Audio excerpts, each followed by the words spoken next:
appreciate your presence here.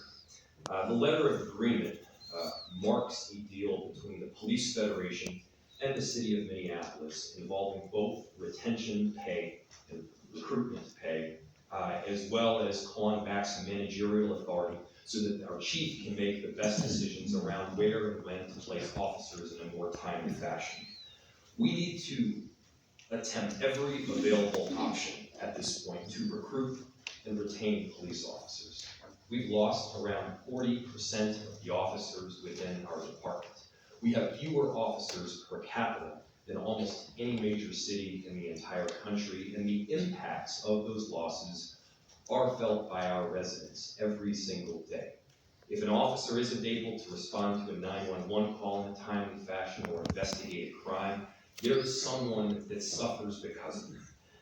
Officer incentives are one part of the overall equation. Will incentives alone fix this problem? The answer is, of course, no. But the claim that these incentives make no difference, it defies best practice, it defies the guidance, and it defies common sense.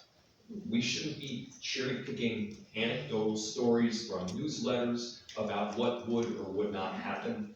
What we should be acknowledging is just the honest truth, which is that this is a new phenomenon right now. This exodus from police departments around the country, this exodus from our law enforcement profession nationally is a new thing.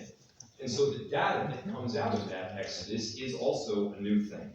So let's be honest, but what's not new is this notion of competition. We need to be competitive with the other jurisdictions that are also looking to hire and retain police officers. We need to be competitive with the suburban jurisdictions that surround Minneapolis. We need to be competitive with other national agencies that are also putting up incentive bonuses themselves, and they are. Furthermore, I have heard that some felt that this is new information. It's not. We've had closed sessions on this topic. We had 4 council members that have sat on the work group that has helped to guide some of the union contract negotiations and direct our labor relations director.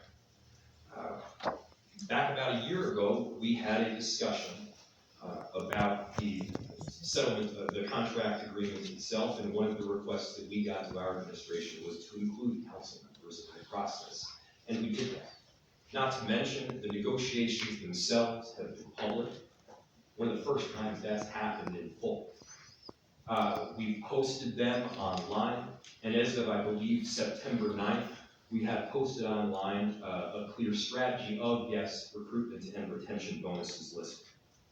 This is probably the most transparent negotiation process for a police federation that I'm aware of, at least during my time here.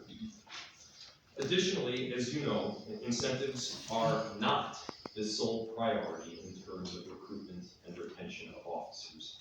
We understand that, and indeed, this incentive and recruitment package is part of a comprehensive plan to retain and bring in officers. We're investing in FTO programs, in our workforce development initiatives, in training for mid-level supervisors, and in officer wellness support.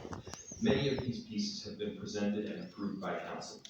Last year, we dedicated $7 million for retention and recruitment and hiring support enterprise-wide, $1 million of which was devoted to Minneapolis police. We're currently also working with Accenture to launch a major recruitment campaign in 2024. Additionally, MPD is doing a whole lot of proactive, on-the-ground work. MPD is out in the community recruiting at colleges and universities, both locally and nationally, including historically Black colleges and universities. They're at Army bases across the country, just closed out a step-up internship for the summer. They're also working to set partnerships with a number of educations to try to reach new graduates as they're making their decisions at entering the workforce. The incentives outlined in the letter agreement are part of that whole plan. Are they the only part? Absolutely not. Will they alone be effective? Absolutely not. If that is your argument, there will be nobody arguing back because we agree. But we can't leave this piece out. Otherwise, we're selling ourselves short of attracting and retaining some of the top talent that we need, because undoubtedly, when people are making employment decisions, part of those decisions are based on pay. That competitive nature is not just the case with police officers, but almost every single employee out there. A consistent theme we've heard from community members, council members, and from the MPD is that we need to address